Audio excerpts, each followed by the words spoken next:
საახალწლო კონცერტებში თბილისის მერია 10 მილიონ ლარს დახარჯავს. სახელმწიფო ბიუჯეტიდან მილიონობით ლარი ელექტრონული ტენდერებისა და გამარტივებული შესყიდვების გზით დაიხარჯება. თბილისში ახალი წლის ღონისძიება გაცილებით ზვირიჯდება ვიდრე ზოგიერთ ევროპულ ქვეყანაში. მაგალითად რიგაში, რომელიც საქართველოზე სამჯერ მდიდარია, თუმცა საახალწლო ღონისძიებებში სამჯერ ნაკლებს ხარჯავს. თბილისის მერია უნდა შეპასებს ფულსერვის ჯგუფმა რამდენიმე გამარტივებული შესყიდვა და ელექტრონული ტენდერი გამოაცხადეს. თბილისის მერიის ერთ-ერთი გამარტივებული შესყიდვა, რომელზეც თანხმობა 20 ნოემბერს მიიღო, 8 მილიონ ლარს აღემატება, საიდანაც დაახლოებით 4.500.000 ლარის ხელშეკრულებები გამარტივებული გზით უკვე გაფორმებული არის. თბილისის გარდა ქართული ოცნება დიდ თანხას უფრო კონკრეტულად 9 მილიონ ლარზე მეტს დახარჯავს რეგიონებში დაგეგმილი საახალწლო ღონისძიებებისთვის. 13 ქალაქში საახალწლო სოფლის მოწყობის, ნაცვისხის ანთების და საზეიმო კონცერტებისთვის მომსახურების შესაძენად გამარტივებული შესყიდვები უკვე გამოცხადდა.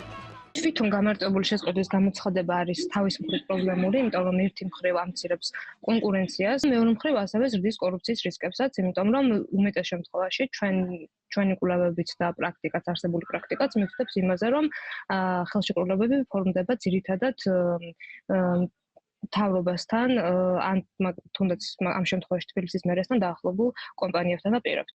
უკვე ცნობილია, რომელ რაიონში ვინ იმღერებს და რა დაუჯდება ყველაფერი სახელმწიფო ბიუჯეტს.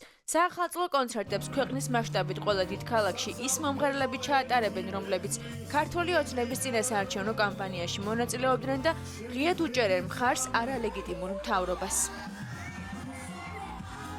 22, 28 და 31 დეკემბერს ხობში, ზუგდიდსა და ფოთში ღამის შოუს ბენდის კონცერტები გაიმართება, რომლისთვისაც ჯამში 120.000 ლარი დაიხარჯება, ხოლო ფოთში სიმღერისთვის ბენდი 30.000 ლარს აიღებს.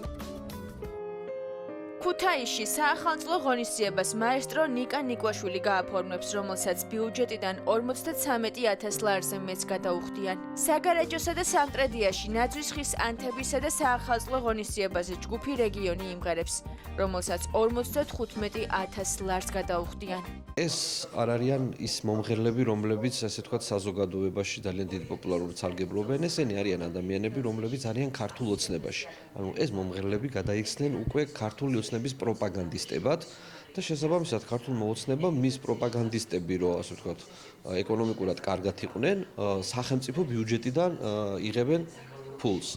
ამ ადამიანებს არ გამოუხატავთ მათი პოზიცია ძალადობასთან დაკავშირებით, იმ კრიზისთან დაკავშირებით, რა კრიზისშიც ახლა არის ქვეყანა. ამიტომ ეს პროპაგანდისტები სარგებელს იღებენ ქართული ოცნებიდან და ეს სარგებელი არის ჩვენი ფული, ანუ ჩვენი ფულით ვაფინანსებთ ქართული ოცნების პროპაგანდისტებს.